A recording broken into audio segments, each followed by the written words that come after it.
ಪರಮಾತ್ಮ ಶಿವ ನೀಲಕಂಠನಾದದ್ದು ಹೇಗೆ? ವಿಷ ಕುಡಿದದ್ದಾದರೂ ಏಕೆ? ಬನ್ನಿ ಈ ವಿಡಿಯೋದಲ್ಲಿ ತಿಳಿಯೋಣ.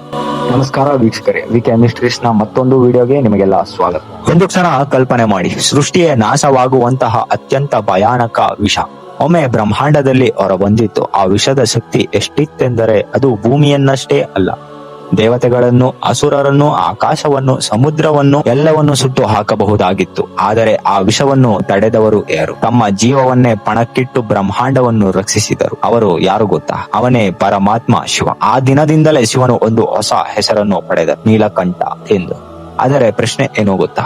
ಶಿವನು ಈ ವಿಷವನ್ನು ಏಕೆ ಕುಡಿದನು? ಅದನ್ನು ಕುಡಿದಾಗ ಏನಾಯಿತು? ಇಂದು ನಾವು ತಿಳಿದುಕೊಳ್ಳೋಣ ಸೃಷ್ಟಿಯ ಅತ್ಯಂತ ದೊಡ್ಡ ತ್ಯಾಗದ ಕಥೆ. ಪ್ರಿಯ ವೀಕ್ಷಕರೇ, ಒಂದು ಕಾಲದಲ್ಲಿ ದೇವತೆಗಳು ಅತ್ಯಂತ ಬಲಶಾಲಿಗಳಾಗಿದ್ದರು. ಅವರ ಶಕ್ತಿ, ಅವರ ತೇಜಸ್ಸು, ಅವರ ಪ್ರಭಾವ ಸಂಪೂರ್ಣ ಬ್ರಹ್ಮಾಂಡದಲ್ಲೇ ಪ್ರಸಿದ್ಧವಾಗಿತ್ತು. ಆದರೆ ಒಂದು ದಿನ ಎಲ್ಲವೂ ಬದಲಾಗತೊಡಗಿತು. ದೇವತೆಗಳ ಶಕ್ತಿ ನಿಧಾನವಾಗಿ ಕಡಿಮೆಯಾಗತೊಡಗಿತು. ಅವರ ದೇಹದ ತೇಜಸ್ಸು ಕಮ್ಮಿಯಾಗಲಾರಂಭಿಸಿತು. ಅವರ ಆತ್ಮವಿಶ್ವಾಸವು ದುರ್ಬಲವಾಗತೊಡಗಿತು. ಆ ಬದಲಾವಣೆಯನ್ನು ಮೊದಲು ಗಮನಿಸಿದವರು ಅಸುರರು ನಿಧಾನವಾಗಿ ಬಲವಾಗುತ್ತಿದ್ದರು. ಅವರ ಸೇನೆ ಹೆಚ್ಚಾಗುತ್ತಿತ್ತು. ಅವರ ಧೈರ್ಯ ದಿನದಿಂದ ದಿನಕ್ಕೆ ಹೆಚ್ಚಾಗುತ್ತಲೇ ಇತ್ತು. ದೇವತೆಗಳು ಇನ್ನೂ ದುರ್ಬಲವಾಗುತ್ತಲೇ ಇದ್ದರು. ಇಂದ್ರನು ದೇವತೆಗಳ ರಾಜನು, ಆದರೆ ಈಗ ಅವನ ಮನಸ್ಸಿನಲ್ಲಿ ಭಯ ಹುಟ್ಟಿ, ನಾವು ಹೀಗೆ ದುರ್ಬಲವಾಗುತ್ತಿದ್ದರೆ ಅಸುರರು ನಮ್ಮನ್ನು ಸೋಲಿಸಿ ಬಿಡುತ್ತಾರೆ. ಈ ಭಯ ಎಲ್ಲ ದೇವತೆಗಳ ಹೃದಯದಲ್ಲೂ ಹರಡಿತು. ಸ್ವರ್ಗ ಲೋಕದಲ್ಲೂ ಶಾಂತಿ ಇರಲಿಲ್ಲ. ದೇವತೆಗಳು ಒಂದು ದೊಡ್ಡ ಸಭೆ ಸೇರಿದರು. ಅಲ್ಲಿ ಇಂದ್ರನು ಹೇಳಿದರು, ನಾವು ಈಗಲೇ ಪರಿಹಾರ ಹುಡುಕಬೇಕು. ಎಲ್ಲ ದೇವತೆಗಳು ಒಂದು ನಿರ್ಧಾರ ತೆಗೆದುಕೊಂಡರು. ಅವರು ಹೇಳಿದರು, ನಾವು ಶ್ರೀ ಮಹಾವಿಷ್ಣುವಿನ ಬಳಿ ಹೋಗಬೇಕು. ಏಕೆಂದರೆ ಸೃಷ್ಟಿಯ ಸಂಕಟ ಬಂದಾಗ ಪರಿಹಾರ ಕೊಡುವವನೇ ಮಹಾವಿಷ್ಣು. ಆದ್ದರಿಂದ ಎಲ್ಲಾ ದೇವತೆಗಳು ಒಟ್ಟಾಗಿ ವೈಕುಂಠದ ಕಡೆಗೆ ಹೊರಟರು. ಅವರ ಮನಸ್ಸಿನಲ್ಲಿ ಒಂದು ಮಾತ್ರ ಆಶೆ, ವಿಷ್ಣು ನಮಗೆ ಒಂದು ಮಾರ್ಗ ತೋರಿಸುತ್ತಾನೆ. ಆದರೆ ಅವರಿಗೆ ಗೊತ್ತಿರಲಿಲ್ಲ, ಈ ಸಮಸ್ಯೆಯ ಪರಿಹಾರಕ್ಕಾಗಿ ಒಂದು ಭಯಾನಕ ಘಟನೆ ಇನ್ನು ಮುಂದೆ ಕಾಯುತ್ತಿದೆ ಮತ್ತು ಆ ಘಟನೆ ಶಿವನನ್ನು ನೀಲಕಂಠನಾಗುವಂತೆ ಮಾಡಲಿ ಎಂದು. ದೇವತೆಗಳು ವೈಕುಂಠಕ್ಕೆ ಹೋಗಿ ಶ್ರೀ ಮಹಾವಿಷ್ಣುವಿನ ಮುಂದೆ ನಿಂತರು. ಅವರ ಮುಖದಲ್ಲಿ ಚಿಂತೆ ಸ್ಪಷ್ಟವಾಗಿ ಕಾಣಿಸುತ್ತಿತ್ತು. ಇಂದ್ರನು ಕೈ ಜೋಡಿಸಿ ಹೇಳಿದರು, ಪ್ರಭು, ನಾವು ನಮ್ಮ ಶಕ್ತಿಯನ್ನು ಕಳೆದುಕೊಳ್ಳುತ್ತಿದ್ದೇವೆ. ಅಸುರರು ದಿನದಿಂದ ದಿನಕ್ಕೆ ಬಲವಾಗುತ್ತಿದ್ದಾರೆ. ಈ ಪರಿಸ್ಥಿತಿಯಲ್ಲಿ ಸ್ವರ್ಗ ಲೋಕವೇ ಅಪಾಯದಲ್ಲಿದೆ. ವಿಷ್ಣು ಕ್ಷಣಕಾಲ ಶಾಂತವಾಗಿ ಯೋಚಿಸಿದರು. ನಂತರ ನಿಧಾನವಾಗಿ ಹೇಳಿದರು, ಈ ಸಮಸ್ಯೆಗೆ ಒಂದು ಪರಿಹಾರ ಇದೆ. ದೇವತೆಗಳು ಕುತೂಹಲದಿಂದ ಕೇಳಿದರು, ಅದು ಏನು ಪ್ರಭು? ವಿಷ್ಣು ಹೀಗೆ ಹೇಳಿದರು, ನೀವು ಅಮೃತವನ್ನು ಪಡೆಯಬೇಕು, ಅಂದರೆ ಅಮರತ್ವ ನೀಡುವ ದಿವ್ಯ ರಸ. ಆದರೆ ಅದು ಸುಲಭವಾಗಿ ಸಿಗುವುದಿಲ್ಲ. ಅದನ್ನು ಪಡೆಯಲು ನೀವು ಕ್ಷೀರಸಾಗರವನ್ನು ಮತಿಸಬೇಕು. ದೇವತೆಗಳು ಆಶ್ಚರ್ಯಗೊಂಡರು. ಅವರು ಕೇಳಿದರು, ಆ ದೊಡ್ಡ ಸಮುದ್ರವನ್ನು ಹೇಗೆ ಮತಿಸಬಹುದು? ವಿಷ್ಣು ಹೀಗೆ ಹೇಳಿದರು, ಮಂದರ ಪರ್ವತವನ್ನು ಮತನದ ಕಂಬವಾಗಿ ಬಳಸಿ, ವಾಸುಕಿಯನ್ನು ರಸ್ಸಿಯಾಗಿ ಬಳಸಿ. ರಸ್ಸಿ ಎಂದರೆ ಹಗ್ಗ. ಆದರೆ ಇನ್ನೊಂದು ಸಮಸ್ಯೆ ಇತ್ತು. ದೇವತೆಗಳು ಮಾತ್ರ ಮಾಡಲಾಗಲಿಲ್ಲ, ಅದಕ್ಕಾಗಿ ಅಸುರರ ಸಹಾಯ ಬೇಕಾಗಿತ್ತು. ವಿಷ್ಣು ಹೇಳಿದರು, ಅಸುರರ ಜೊತೆ ಒಪ್ಪಂದ ಮಾಡಿಕೊಳ್ಳಿ. ಅಮೃತ ಬಂದ ನಂತರ ಅದರ ಬಗ್ಗೆ ನಂತರ ನೋಡೋಣ. ದೇವತೆಗಳು ಈ ಸಲಹೆಯನ್ನು ಅಸುರರ ಬಳಿ ಹೋಗಿ ಒಂದು ಒಪ್ಪಂದ ಮಾಡಿದರು. ಎಲ್ಲಾ ಸೇರಿ ಕ್ಷೀರಸಾಗರವನ್ನು ಮತಿಸಲು ಸಿದ್ಧರಾದರು. ಮಂದರ ಪರ್ವತವನ್ನು ಶ್ರೀ ಮಹಾವಿಷ್ಣುವಿನ ಸಹಾಯದೊಂದಿಗೆ ಸಮುದ್ರದ ಮಧ್ಯದಲ್ಲಿ ನಿಲ್ಲಿಸಿದರು. ವಾಸುಕಿಯನ್ನು ಮತನದ ರಸ್ಸಿಯಾಗಿ ಹಿಡಿದರು. ಅಸುರರು ವಾಸುಕಿಯ ತಲೆಯನ್ನು ಹಿಡಿದರು, ವಾಸುಕಿಯ ಬಾಲವನ್ನು ಹಿಡಿದರು. ನಂತರ ಮತನ ಪ್ರಾರಂಭವಾಯಿತು. ಸಮುದ್ರವು ಭಯಾನಕವಾಗಿ ಗರ್ಜಿಸಿತು. ಆಕಾಶವೇ ನಡುಗಲಾರಂಭಿಸಿ, ಭೂಮಿ ಕಂಪಿಸತೊಡಗಿತು. ಕ್ಷೀರಸಾಗರದೊಳಗೆ ಒಂದು ಮಹಾಶಕ್ತಿ ಎದ್ದೇಳತೊಡಗಿತು. ಆದರೆ ಅವರಿಗೆ ಗೊತ್ತಿರಲಿಲ್ಲ, ಆ ಮಂಥನದಿಂದ ಮೊದಲು ಹೊರಬರುವುದು ಅಮೃತವಲ್ಲ, ಒಂದು ಭಯಾನಕ ಮರಣದ ವಿಷ ಎಂದು. ಪ್ರಿಯ ವೀಕ್ಷಕರೇ, ಕ್ಷೀರಸಾಗರದ ಮಂಥನ ಇದೀಗ ಭಯಾನಕ ಹಂತಕ್ಕೆ ತಲುಪಿತು. ದೇವತೆಗಳು ಒಂದು ಕಡೆ, ಅಸುರರು ಮತ್ತೊಂದು ಕಡೆ. ವಾಸುಕಿಯನ್ನು ಹಿಡಿದು ಅವರು ಸಮುದ್ರವನ್ನು ಮಂಥಿಸುತ್ತಿದ್ದರು. ಮಂದರ ಪರ್ವತ ಸಮುದ್ರದ ಮಧ್ಯದಲ್ಲಿ ದೊಡ್ಡ ಕಂಬದಂತೆ ತಿರುಗಿ ಸಮುದ್ರದ ನೀರು ಭಾರಿಯಾಗಿ ಅಲೆಗಳೆತ್ತಿತ್ತು. ಆಕಾಶದಲ್ಲಿ ಕಪ್ಪು ಮೋಡಗಳು ಕೂಡಲು ಆರಂಭಿಸಿದವು. ಗಾಳಿ ಭಯಾನಕವಾಗಿ ಗರ್ಜಿಸಿತು. ಮಂಥನ ಮುಂದುವರಿಯುತ್ತಲೇ ಇತ್ತು. ಎಲ್ಲರ ಮನಸ್ಸಿನಲ್ಲಿ ಒಂದು ಮಾತ್ರ ಆಶೆ, ಅದೇ ಅಮೃತ. ಆದರೆ ಸಮುದ್ರದ ಒಳಗೆ ಇನ್ನೊಂದು ಶಕ್ತಿ ಜಾಗೃತವಾಗುತ್ತಿತ್ತು. ಅದು ಅಮೃತವಲ್ಲ, ಅದು ಭಯಾನಕವಾದ ವಿಷ. ಹಠಾತ್ ಸಮುದ್ರದೊಳಗಿಂದ ಒಂದು ಕತ್ತಲ ಶಕ್ತಿ ಹೊರಬಂದಿತು. ಅದರ ಬಣ್ಣ ಗಾಢ ಕಪ್ಪು, ಅದರ ತಾಪ ಅಗ್ನಿಗಿಂತ ಹೆಚ್ಚು. ಅದು ಹಲಾಹಲ ವಿಷ. ಆ ವಿಷದ ಶಕ್ತಿ ಅತ್ಯಂತ ಭಯಾನಕವಾಗಿತ್ತು. ಅದು ಹೊರಬಂದ ಕ್ಷಣದಲ್ಲಿ ಆಕಾಶ ಕತ್ತಲೆಯಾಯಿತು. ಗಾಳಿ ವಿಷವಾಗಿತ್ತು. ಸಮುದ್ರದ ಜೀವಿಗಳು ಸಾಯಲು ಆರಂಭಿಸಿದವು. ಭೂಮಿ ನಡುಗಲಾರಂಭಿಸಿ. ದೇವತೆಗಳು ಭಯದಿಂದ ನಿಂತರು.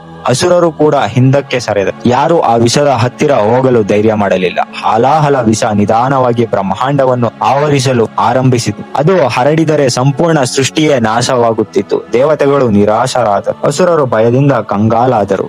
ಆ ಕ್ಷಣದಲ್ಲಿ ಎಲ್ಲರೂ ಒಂದೇ ಪ್ರಶ್ನೆ ಕೇಳಿದರು: ಈ ವಿಷವನ್ನು ಯಾರು ತಡೆಯುತ್ತಾರೆ?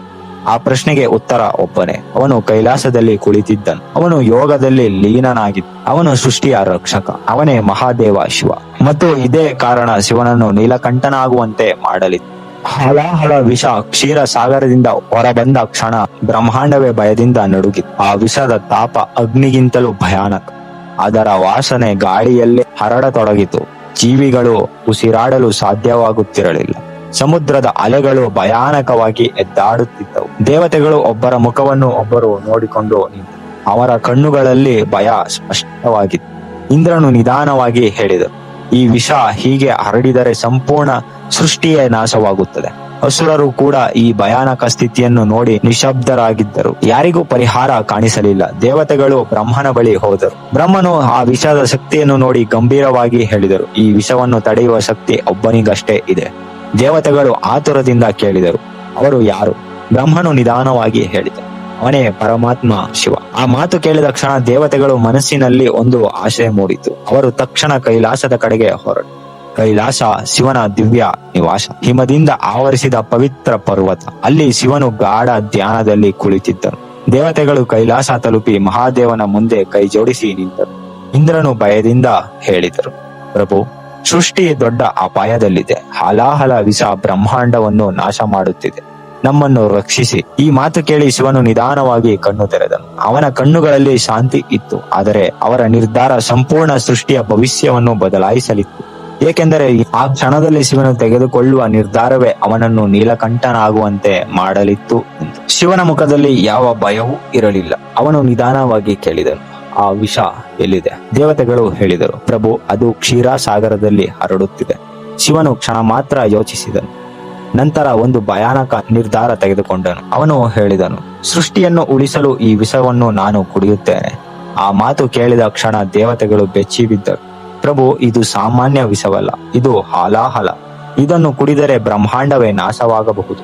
ಆದರೆ ಶಿವನು ನಗುತ್ತಲೇ ಇದ್ದನು. ಅವನು ನಿಧಾನವಾಗಿ ಹೇಳಿದ: ಸೃಷ್ಟಿಯ ರಕ್ಷಣೆಗೆ ಯಾರಾದರೂ ತ್ಯಾಗ ಮಾಡಬೇಕಲ್ಲ. ನಂತರ ಮಹಾದೇವ ಕ್ಷೀರಸಾಗರದ ಕಡೆ ಹೊರಟನು. ಅಲ್ಲಿ ಹಾಲಾಹಲ ವಿಷ ಭಯಾನಕವಾಗಿ ಹೊಗೆಯಾಗುತ್ತಿತ್ತು. ಅದರ ತಾಪ ಸೂರ್ಯನಿಗಿಂತ ಹೆಚ್ಚು. ದೇವತೆಗಳು ದೂರದಿಂದಲೇ ನೋಡುತ್ತಿದ್ದರು. ಶಿವನು ತನ್ನ ಕೈಯನ್ನು ಮುಂದಕ್ಕೆ ಚಾಚಿದನು. ಅವನು ಆ ಭಯಾನಕ ವಿಷವನ್ನು ತನ್ನ ಕರಗಳಲ್ಲಿ ಹಿಡಿದನು. ಆ ಕ್ಷಣದಲ್ಲಿ ಬ್ರಹ್ಮಾಂಡವೇ ನಿಶ್ಶಬ್ದವಾಯಿತು. ನಂತರ ಮಹಾದೇವ ಆ ವಿಷವನ್ನು ಒಂದೇ ಸಲದಲ್ಲಿ ಕುಡಿದನು. ದೇವತೆಗಳು ಆಶ್ಚರ್ಯದಿಂದ ನೋಡುತ್ತಿದ್ದರು. ಆ ಕ್ಷಣದಿಂದ ಸೃಷ್ಟಿಯ ಇತಿಹಾಸವೇ ಬದಲಾಗತೊಡಗಿತು. ಏಕೆಂದರೆ ಆ ವಿಷ ಇನ್ನೇನು ಕೆಲವು ಕ್ಷಣದಲ್ಲಿ ಶಿವನ ಕಂಠವನ್ನು ನೀಲ ಬಣ್ಣಕ್ಕೆ ಬದಲಾಯಿಸಲಿತ್ತು. ದೇವತೆಗಳು ಭಯದಿಂದ ನಿಂತಿದ್ದರು. ಅವರು ಯೋಚಿಸುತ್ತಿದ್ದರು: ಈ ಭಯಾನಕ ವಿಷ ಶಿವನ ದೇಹದಲ್ಲಿ ಹರಿದರೆ ಏನಾಗುತ್ತದೆ? ಆ ವಿಷದ ಶಕ್ತಿ ಅತ್ಯಂತ ಭಯಾನಕ. ಅದು ಸೃಷ್ಟಿಯನ್ನೇ ನಾಶ ಮಾಡಬಲ್ಲದು. ಇದನ್ನು ಕಂಡ ಪಾರ್ವತಿ ದೇವಿ ತೀವ್ರವಾಗಿ ಚಿಂತೆಗೆ ಒಳಗಾದಳು. ಅವಳು ಶಿವನತ್ತ ನೋಡಿದಳು. ಅವನ ದೇಹದಲ್ಲಿ ವಿಷದ ತಾಪ ನಿಧಾನವಾಗಿ ಹರಡತೊಡಗಿತ್ತು. ದೇವತೆಗಳು ಭಯದಿಂದ ನಡುಗುತ್ತಿದ್ದರು. ಪ್ರಭುವಿಗೆ ಏನಾದರೂ ಆದರೆ ಸೃಷ್ಟಿಯೇ ಉಳಿಯುವುದಿಲ್ಲ. ಅದೇ ಕ್ಷಣದಲ್ಲಿ ಪಾರ್ವತಿ ದೇವಿ ಒಂದು ಅದ್ಭುತ ನಿರ್ಧಾರ ತೆಗೆದುಕೊಂಡು ಅವಳು ತಕ್ಷಣ ಶಿವನ ಹತ್ತಿರಕ್ಕೆ ಬಂದಳು. ನಂತರ ಅವಳು ತನ್ನ ಎರಡೂ ಕೈಗಳಿಂದ ಶಿವನ ಕಂಠವನ್ನು ಹಿಡಿದಳು. ಈ ವಿಷವನ್ನು ಶಿವನ ದೇಹದೊಳಗೆ ಹೋಗದಂತೆ ತಡೆದಳು. ಆ ವಿಷ ಅವನ ಕಂಠದಲ್ಲೇ ನಿಂತಿತ್ತು. ಆ ಕ್ಷಣದಲ್ಲಿ ಒಂದು ಅದ್ಭುತ ಘಟನೆ ನಡೆಯಿತು. ಶಿವನ ಕಂಠ ನಿಧಾನವಾಗಿ ನೀಲಿ ಬಣ್ಣಕ್ಕೆ ಬದಲಾಗತೊಡಗಿತು. ದೇವತೆಗಳು ಈ ದೃಶ್ಯವನ್ನು ನೋಡಿ ಆಶ್ಚರ್ಯಗೊಂಡರು. ಸೃಷ್ಟಿಯೇ ಮತ್ತೊಮ್ಮೆ ಉಸಿರಾಡತೊಡಗಿತು. ಪಾರ್ವತಿ ದೇವಿಯ ಪ್ರೀತಿಯೇ ಮಹಾದೇವನನ್ನು ರಕ್ಷಿಸಿತು. ಆಕೆ ಇಲ್ಲದಿದ್ದರೆ ಆ ವಿಷ ಶಿವನ ದೇಹದೊಳಗೆ ಹರಿದು ಬ್ರಹ್ಮಾಂಡವೇ ಅಪಾಯಕ್ಕೆ ಸಿಲುಕುತ್ತಿತ್ತು. ಆದರೆ ಆ ದಿನ ಒಂದು ಮಹಾ ಅದ್ಭುತ ನಡೆಯಿತು. ಶಿವನು ವಿಷವನ್ನು ತಡೆದನು. ಪಾರ್ವತಿ ದೇವಿ ಅವನನ್ನೇ ರಕ್ಷಿಸಿದಳು. ಮತ್ತು ಆ ಕ್ಷಣದಿಂದಲೇ ಮಹಾದೇವನಿಗೆ ಒಂದು ಹೆಸರು ದೊರಕಿತು. ಅದೇ ನೀಲಕಂಠ. ನೀಲಕಂಠ ಎಂದರೆ ನೀಲಿ ಬಣ್ಣದ ಕಂಠ ಹೊಂದಿದ ದೇವರು. ಆದರೆ ಇದು ಕೇವಲ ಒಂದು ಪೌರಾಣಿಕ ಘಟನೆ ಅಲ್ಲ. ಇದರೊಳಗೆ ಒಂದು ಆಳವಾದ ರಹಸ್ಯ ಅಡಗಿದೆ. ಶಿವನು ಈ ವಿಷವನ್ನು ಕುಡಿದನು, ಆದರೆ ಅವನು ಅದನ್ನು ನುಂಗಲಿಲ್ಲ. ಅವನು ಅದನ್ನು ತನ್ನ ಕಂಠದಲ್ಲೇ ಹಿಡಿದನು. ಏಕೆ ಗೊತ್ತಾ? ಇದರಲ್ಲಿ ಒಂದು ದೊಡ್ಡ ಜೀವನ ಪಾಠ ಇದೆ. ಜಗತ್ತಿನಲ್ಲಿ ವಿಷ ಎಂದರೆ ಕೇವಲ ರಾಸಾಯನಿಕ ವಿಷವಲ್ಲ. ನಮ್ಮ ಜೀವನದಲ್ಲೂ ಅನೇಕ ವಿಧದ ವಿಷಗಳಿವೆ. ಕೋಪ, ದ್ವೇಷ, ಅಹಂಕಾರ, ಲೋಭ ಇವುಗಳೆಲ್ಲವೂ ಮಾನವನ ಮನಸ್ಸಿನ ವಿಷಗಳು. ಈ ವಿಷಗಳು ನಮ್ಮೊಳಗೆ ಹರಿದರೆ ನಮ್ಮ ಜೀವನವೇ ನಾಶವಾಗಬಹುದು. ಆದರೆ ಶಿವನು ಒಂದು ಮಾರ್ಗ ತೋರಿಸಿದನು. ಅವನು ಹೇಳಿದನು, ವಿಷವನ್ನು ಒಳಗೆ ಬಿಡಬೇಡಿ, ಅದನ್ನು ನಿಯಂತ್ರಿಸಿ. ಶಿವನು ವಿಷವನ್ನು ಹೊರಗೆ ಹಾಕಲಿಲ್ಲ, ಅದನ್ನು ಒಳಗೆ ಕೂಡ ಹೋಗಲು ಬಿಡಲಿಲ್ಲ. ಅವನು ಅದನ್ನು ತನ್ನ ಕಂಠದಲ್ಲೇ ಹಿಡಿದನು. ಅದರ ಅರ್ಥ, ಜೀವನದಲ್ಲಿ ಕೆಟ್ಟ ಭಾವನೆಗಳು ಬರುತ್ತವೆ, ಆದರೆ ಅವು ನಮ್ಮ ಹೃದಯದೊಳಗೆ ಹೋಗಬಾರದು. ಅವು ನಮ್ಮ ಜೀವನವನ್ನು ನಿಯಂತ್ರಿಸಬಾರದು. ಆ ಕಾರಣದಿಂದಲೇ ಶಿವನು ಕೇವಲ ದೇವರಲ್ಲ, ಅವನು ಒಂದು ಮಹಾ ತತ್ವ. ಅವನು ಸಹನೆಗೆ ಸಂಕೇತ, ಅವನು ತ್ಯಾಗಕ್ಕೆ ಮಾದರಿ, ಅವನು ಸೃಷ್ಟಿಯ ರಕ್ಷಕ. ಅದಕ್ಕಾಗಿಯೇ ಇಂದು ಕೂಡ ಸಂಪೂರ್ಣ ಜಗತ್ತು ಒಂದು ಮಾತು ಹೇಳುತ್ತದೆ, ಹರ ಹರ ಮಹಾದೇವ. ಮತ್ತೊಂದು ವಿಡಿಯೋದಲ್ಲಿ ಸಿಗೋಣ. ಅಲ್ಲಿಯವರೆಗೂ ಶುಭವಾಗಲಿ.